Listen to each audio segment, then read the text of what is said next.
Rear impact. That's what the head restraint's for if you get hit from behind. Okay? Number 4. 2 acceptable methods of steering are, and the answers are A and B. Push, pull, and hand over hand. Okay?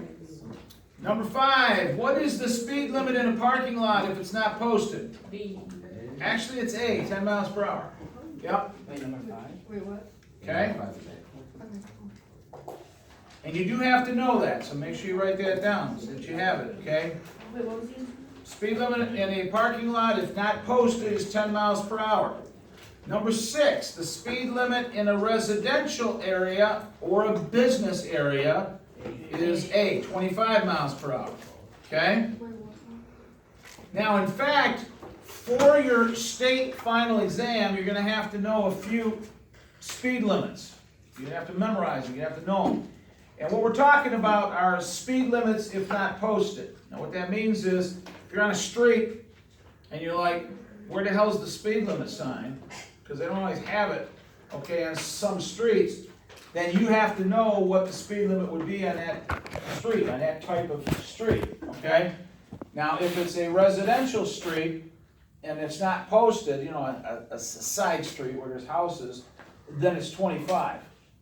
If it's a business area where there's lots of businesses and stuff, and again, it's not posted, you're looking on the street and there's no speed limit sign, it's 25. Same with a school zone.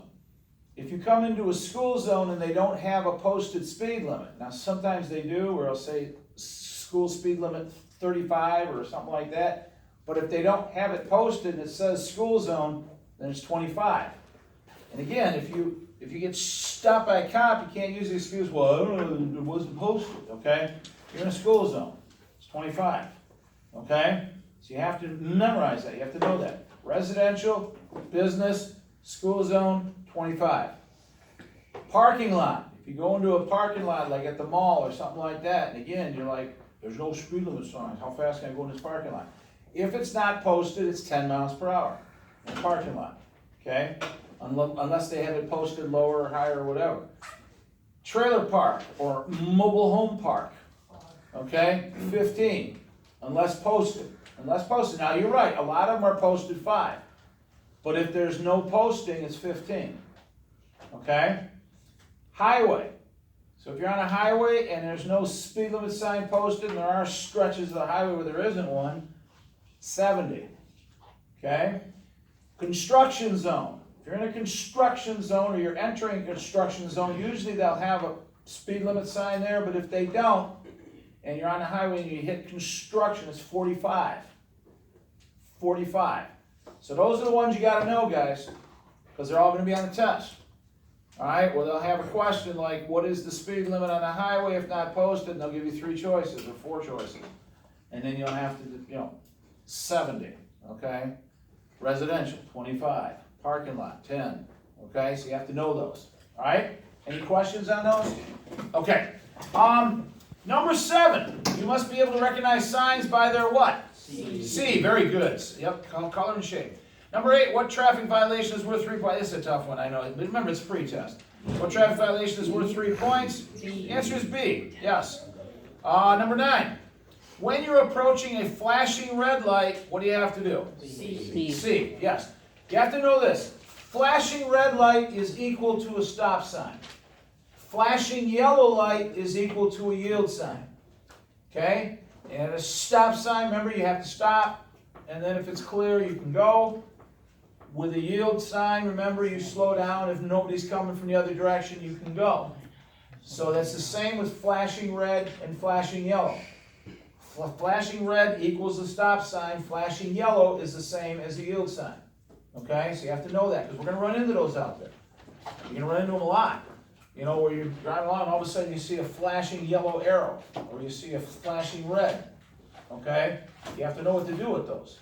Okay, so treat the flashing red like a stop sign, treat the flashing yellow like a yield sign. Okay, number 10, when approaching an intersection safely, you should do what? C. C is correct. Number 11, when making a right turn on a red light, you should do what? A. Yes, A. Good. In fact, when you do make a right turn on red, what you're going to do is you're going to pull up you're gonna hit your right turn signal, obviously, you're gonna pull over into the right turn lane, and you're gonna stop at the stop line. And then you're gonna look and see if it's legal. Okay, the way the law is written, you may turn right on a red light unless there's a sign saying you can't. So if there's no sign, then you can. Okay? That's what you want to remember. So don't be looking for a sign that's saying, yes, you can turn right on red here. Okay? The way the law in Michigan is written, you can turn right on red unless there's a sign saying you can't. Okay? So what we're going to do when we're on our drives, that's one of the things you're going to have to do. We're going to, you're going to say, okay, we're making a right turn here at 9 mile. Okay, you're going to hit your right turn signal, you're going to move over into the right lane, you're going to stop the stop line, and then you're going to what? Look for a sign. If there's no sign, can you turn right on red? You could. All right, so what do you do next? Now you want to slowly pull forward. You don't want to go right away because this car is coming this way, because if you got a red light, they got green, right? So they're going. So what you're going to do is make sure there's no pedestrians crossing or anything, and then you can pull forward. Now you can pull forward into the pedestrian crossing because you already stopped behind the stop line. You understand?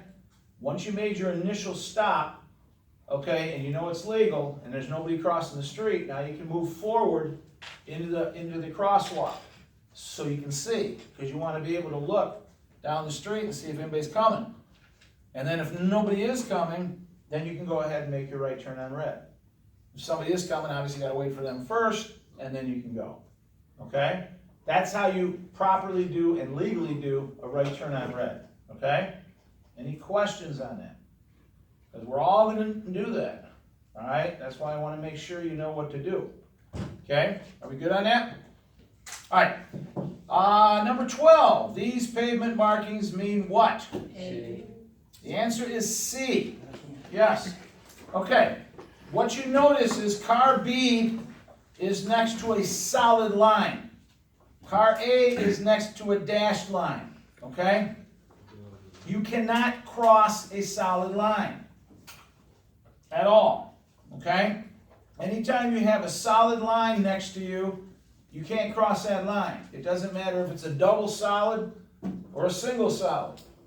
Okay? If you have a dashed line, then you can. All right? If there's a gap in the line, then you can go in where the gap is. For example, to make a left turn. So you want to make a left turn, you hit that left turn signal, and then you look for the gap in the line. Once you have the gap, you go into the gap and then get in the left turn lane. Same with the right turn. You'll see a solid line, but then you'll also see a gap where you can go into the right turn lane. Okay? You can go into a gap in the line where there is no line, where there's a gap between the lines, but you can't go over a solid line. Okay? That's just how it is, period. Okay? Any questions on that? If the line is dashed or the line is dotted, for example, in Oakland County, they have dots, white dots, so that you can, let's say you're on a 2-lane road where traffic's going this way and traffic's going this way, 2 lanes, and the person in front of you wants to make a left turn, so he's got to stop, and you're behind him. Now, if you got dots next to you here, that means you can go over those and go around him like this, so you can go around while he's making his left turn. Or if there's a gap in the line, then you can go in the gap and come around. In Macomb County, they use gaps. In Oakland County, they use dots. But it has to be there. If it's a solid white line on your right, you can't go off to the shoulder and pass the guy. That's illegal, because now you're leaving the road. Okay?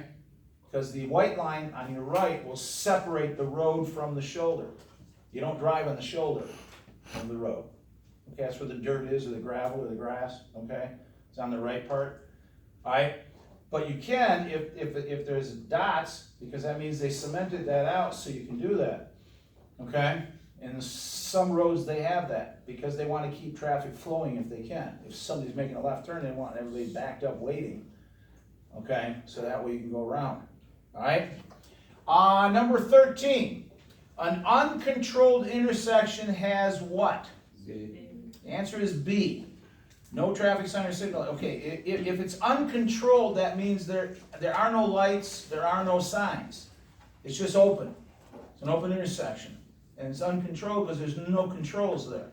You see that a lot of time in subdivisions, in residential areas, where you're going down streets and across streets there's no signs. It's just basically open intersection, uncontrolled, okay? If it's a partially controlled intersection, then that means that you might have signs for people going this way, but not going this way. Or signs for people going this way and not this way. That's called partially controlled.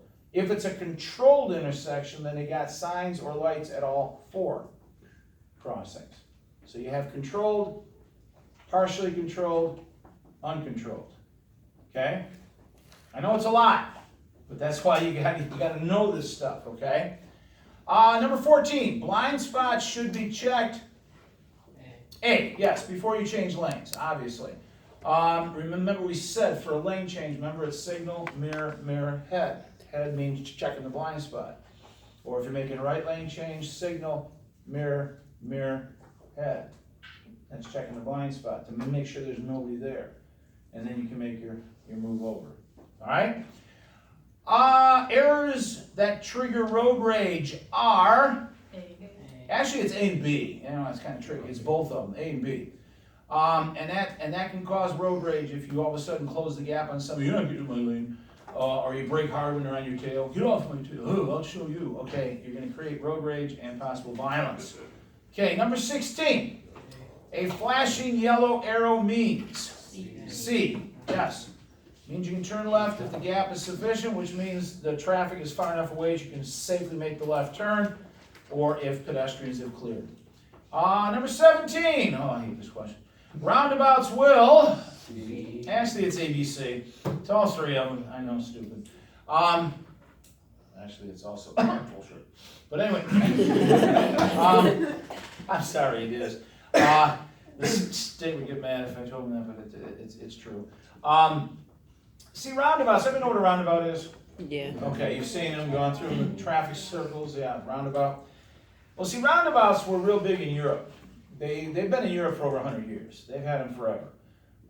We didn't. We, in fact, for Americans, we were like, what the hell are those things? They're strange. They're stupid. What is this? Okay? And for years, we're like, stupid Europeans.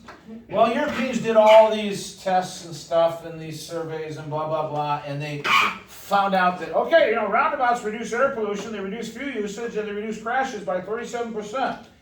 And the reason they reduce air pollution is because, obviously, if your car is sitting at a light, you know, it's running now, more's coming out the tailpipe while you're sitting there, and then when you take off, you know, more's coming out. Reduces fuel usage because, again, you're sitting there running your car while you're sitting, and then also crashes because you can keep things flowing. People don't have to make left turns in front of cars coming this way.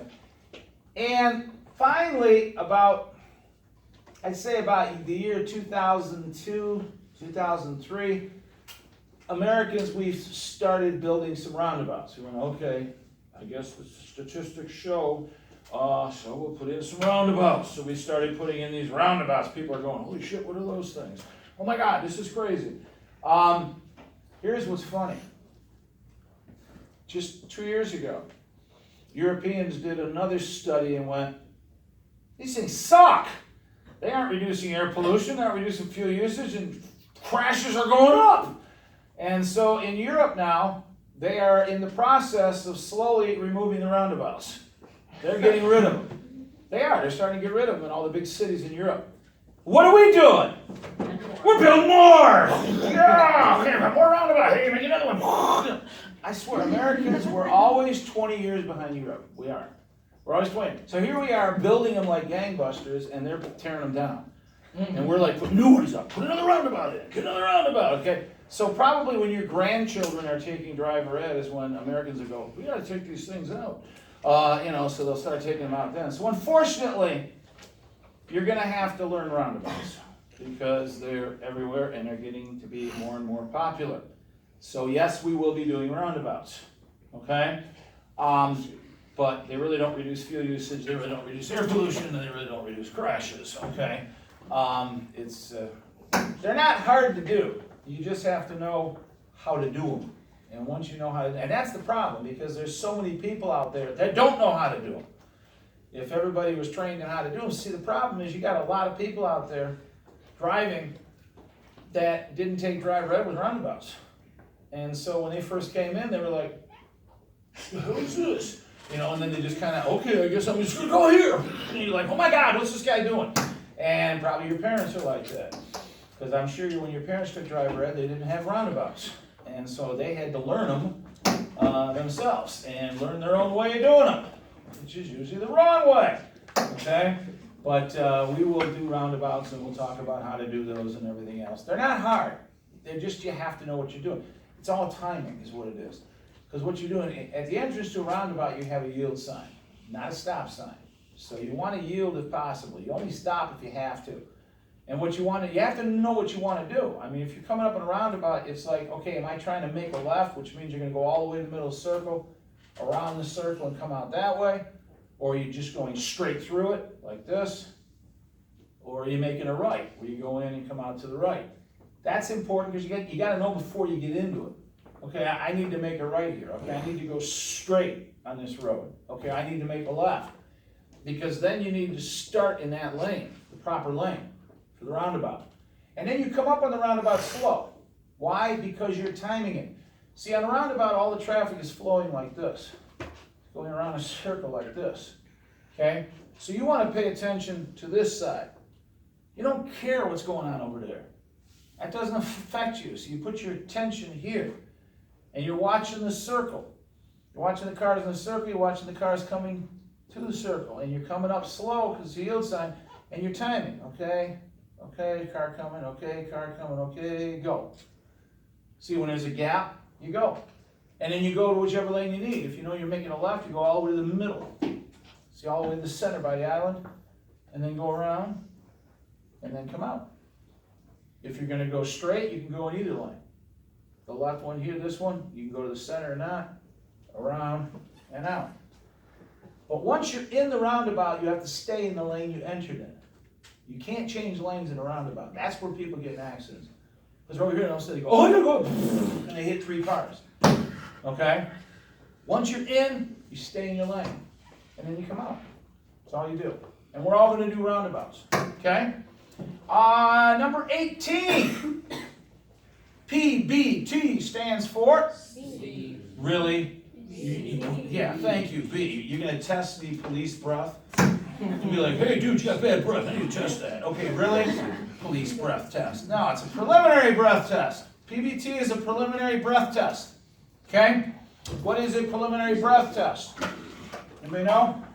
Go ahead. If they think you're drunk or high, and they'll be like, Yeah, take this.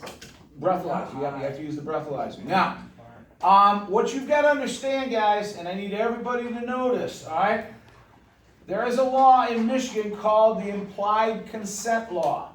It's called the Implied Consent Law. What is the Implied Consent Law?